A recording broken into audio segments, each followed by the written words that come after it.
Welcome, welcome, welcome. We are doing our gouache duck. This is our gouache duck number 2. He's a cute little fluffy thing just floating around on the water. If we haven't met, I'm Viv. This is Art with Viv, and let's just jump in there. And I'm starting off with his eye, and I've got a little bit of brown and blue mix to make a nice black there. And then I'm going ahead and with that same mixture, just painting in some of the patterns on his face, around his eyes, and down toward his beak. Then I'm adding a little bit more brown to that mixture. We're doing the top part of his head, and that's where he has his little dark little cap on. He's got a little cap. And then we're just going to come around, and wherever we see some of that dark patterns on the duck, if you look at your reference, if you're part of my Patreon, you will have the reference photo as well as the supply list and a more detailed color mixing guide and color placement guide. And if you're interested in that, I will link it below so that you can join my Patreon at the Dabblers level. It's only $5 a month.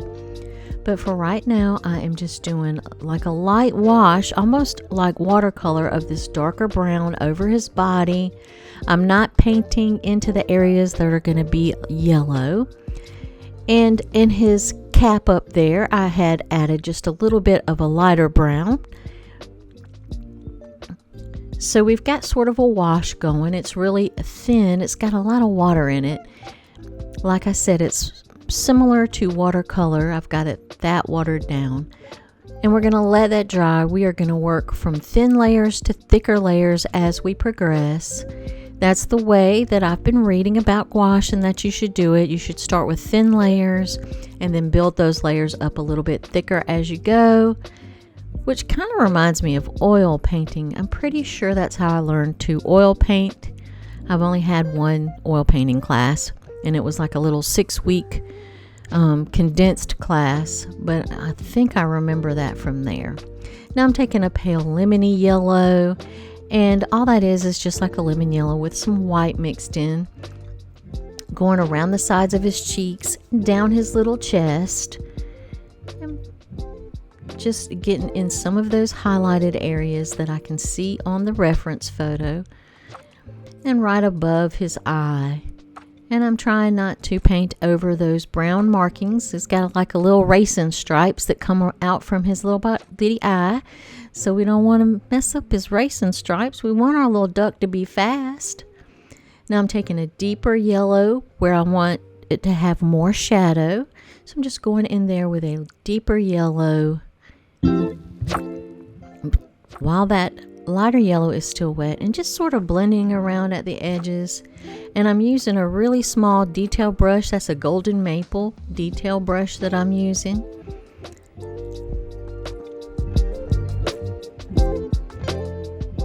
And that helps me paint really small. They come in a variety of sizes. All of them are tiny. They are great for doing tiny pieces of art. Great for watercolor, great for acrylic, and they work perfectly for my gouache. So I really like that brand of brush, the Golden Maple detail brushes. I really like that brand, and I will link those below as well. So now I'm just sort of trying to layer over some of these lighter lemony yellows right where he has the markings on his little body, making sure that I get the highlights in there where it's really pale. And that's the good part about gouache. Whereas with watercolor, you don't add white paint to make the color lighter. You just let the white of the paper do that. But in gouache, you can add white to get your tints. So that's a plus on my side.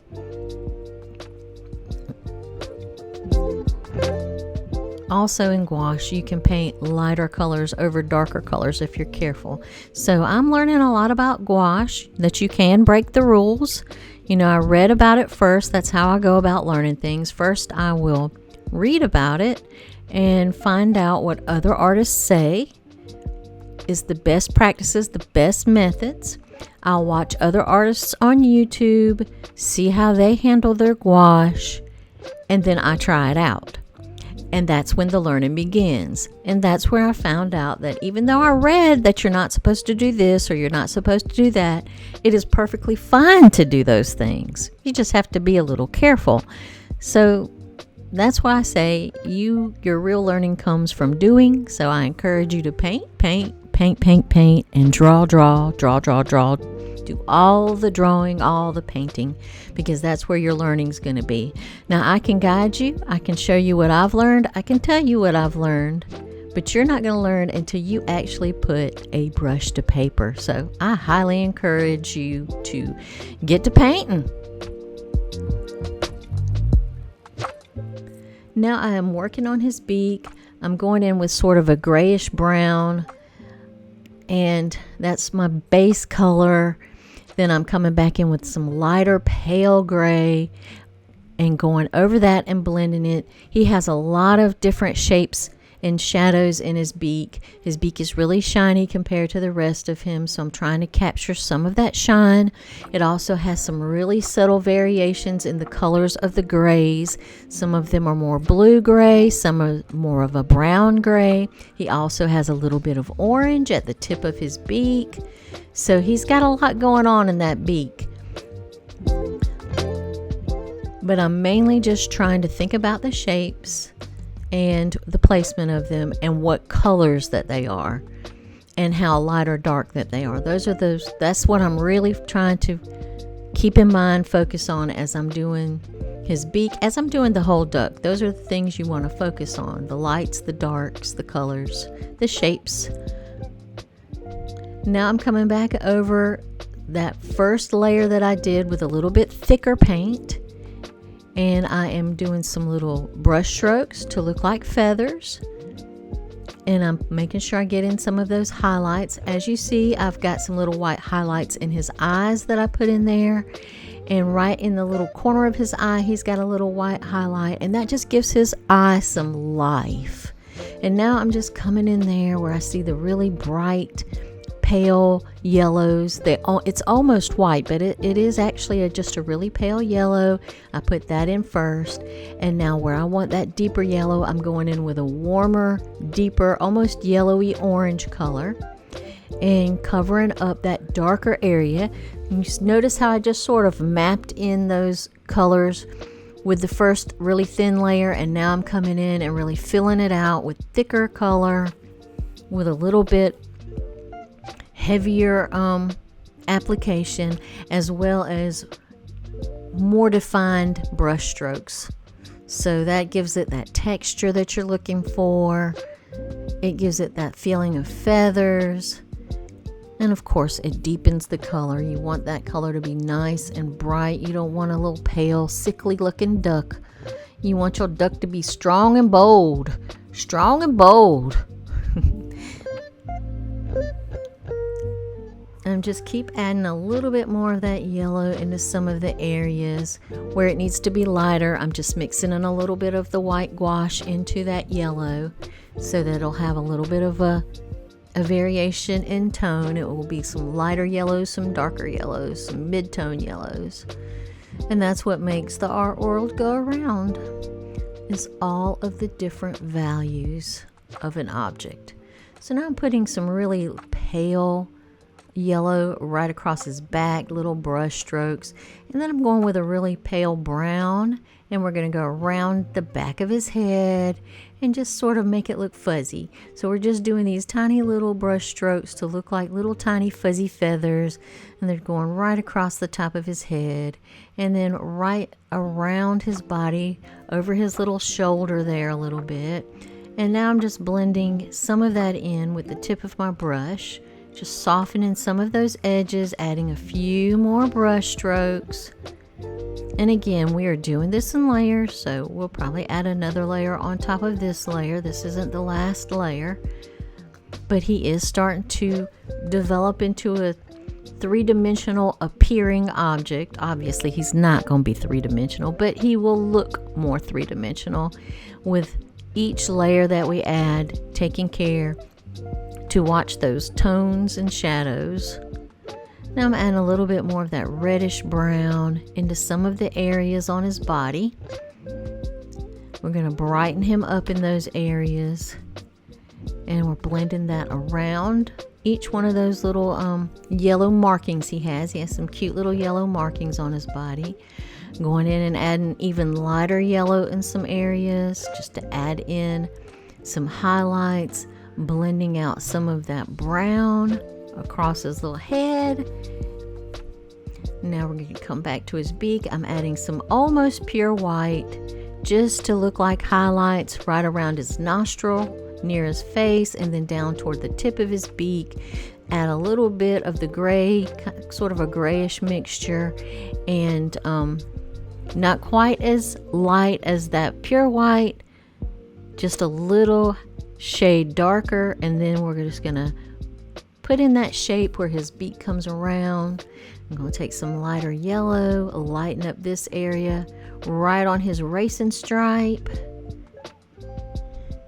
Put a little highlight there in front of his eyes, some under his little chin, around his neck. And I'm just trying to get in where I see these highlights on the reference. And he's starting to shape up. I like the way that he's looking. Now his feathers are a little bit darker right there on the surface of the water. Of course, because the water is touching them, so they're wet, so they're going to look a little bit darker than the feathers that are not wet. And just think about all these things as you're painting. How is it going to look when it's under the water or right at the water? It's going to be darker because that water is going to make it thicker and denser and make those feathers stick together, and they will automatically look darker. So now I'm adding some highlights around his little head and across his little forehead, some on his cheeks just to break up that blob of yellow. That yellow is just too much of a solid yellow on his cheeks, so I just had to add a few little highlights there to get that looking good, and get a few more little feathery highlights here and there. We want him to look fuzzy. And this paint is not really wet and creamy. As you can see, it's going on sort of in broken strokes. That's because it's dry and there's not a lot of water on my brush, and the paint is not that watery. So I'm doing essentially a dry brush technique to make him look fuzzy. And that just means that your paint is not really wet and soupy or creamy, and your brush is not wet. So it's kind of dryish. I mean, it'll still flow, but it flows in a broken form, and it gives that sort of fuzzy effect. Now I'm adding a little bit more orange to the end of his beak, putting it on a really light orange highlight to the end of it, down the side of his beak, or his bill. I guess ducks have bills. I do this every time I do a duck. We can't decide if it's a bill or a beak, but I'm pretty sure it's a bill. So when I say beak, we know bill. I'm adding some shadow underneath that beak on his feathers, and just adding some more of the darker lines in some of the darker areas of his body. That just gives it some really nice shadow work in there and breaks up some of those big spaces of color so that he doesn't look too solid. We want him to look fuzzy. We're going for a little fuzzy duck. So we want him to look fuzzy, and you can do that with light paint or dark paint. It doesn't matter. So now I'm coming in with like an ultramarine blue, a really deep blue, and I'm just going to start painting in the water that's around him. And I'm just trying to look at the water and see like the shadows and the shapes and where the highlights are, and that's all I'm trying to mimic here. Now right around his body it's really dark, so I'm going in there with an even deeper blue. You can mix a little brown in with your blue to make it deeper, and then I'm going to come in with a lighter blue and add some highlights, add a few little sparkles on the water, a few little sort of ripple motions, just to start giving those ripples some dimension. So I'm just really mixing that blue with some white to make it lighter, and then just sort of pulling it around. While it's all still wet, I'm letting those edges blend together of the light blue and the dark blue. And I'm coming in with some more different blue and just trying to get in those ripples that are around the little duck. Now I'm adding some yellow to the water, because that's, his reflection. He's reflecting into that water. But of course, since the water is rippled, it's going to be a broken reflection. It's going to be in bits and pieces. It's not going to be like a mirror. So I'm just trying to get in some of those little color splashes that are in the ripples of his reflection. And I'm not getting too excited about it. I'm not trying to get too frou-frou with it. I'm just slapping it in there and doing the best I can to sort of mimic the reference photo, but without making it too boring. And just come in there with some more of the light blues and even blend it into those yellows and browns, because of course when it ripples, some of those ripples kind of cut through his image, his reflection there. And darken up some more edges. And that's another thing you want to think about when you're painting. What is the water going to look like as it's rippling? He's not going to have a mirror effect. His reflection's not going to look like he's looking in a mirror, because the water's disturbed. It's going to be ripply. So of course his reflection's going to be ripply. So if you were to try to do this without a reference photo, you keep that in mind. Keep that little bit of information tucked back in your file system in your brain, so that if you ever did this sort of on your own without a reference, you would know how the water acts and how the image reflects across that water as it's sort of rippling along. Now I'm just trying to get in some background. I'm using the actual color of the card, of this Pantone card, as the watercolor, the main watercolor. And so all I'm doing to that is just adding some darker blues, and some of those darker blues with a little bit of white mixed into it. But I am trying to use the actual color of this Pantone card as sort of the base color for the water, for the lake. So I'm not going to paint over all of it. I'm not going to paint this whole card. I'm just sort of adding some accents here and there.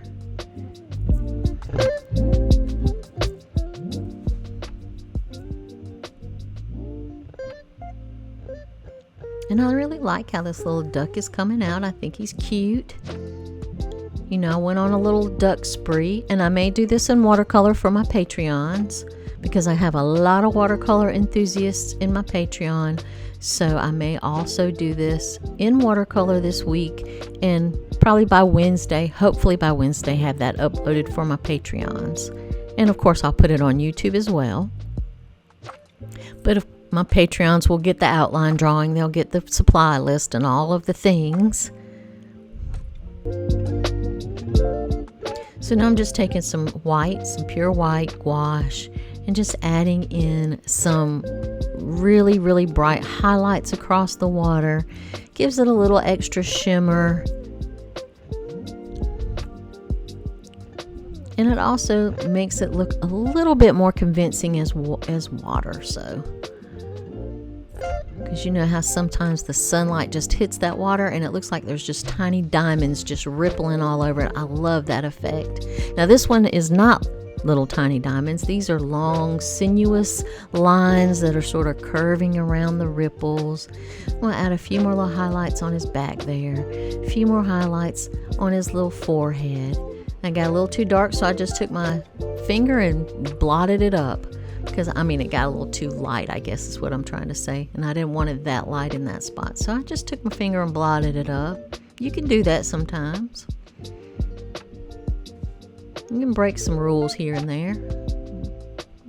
It's good for your soul to break rules once in a while. You don't want to get all stuffy and in the same old little habits all the time. I'm going to try some new stuff, have some adventures. So I'm just adding highlights where I want him to be fuzzier looking, and just makes him pop that much more. And then we're going to work this beak just a little bit, put a little bit of a highlight on that opposite side of his beak, just to sort of separate it from the water. It was almost disappearing into that water. It needed a little bit of separation, so I just put a little highlight on there. I think I'm going to add a few more waves back here just to fill up some of this space that it needs to be broken up. We don't need that big long space, that big wide space of just that solid color blue. So I'm just going to break it up, but I'm going to make sure that the blue is close to the actual color of the background of the card, just so that it's not so there. So we did it. We finished, and I hope you have enjoyed this. I can't wait till next time. I've got another gouache duck for you, coming out pretty soon, and keep an eye out for that watercolor one. All right, y'all have happy painting, and I will see you soon.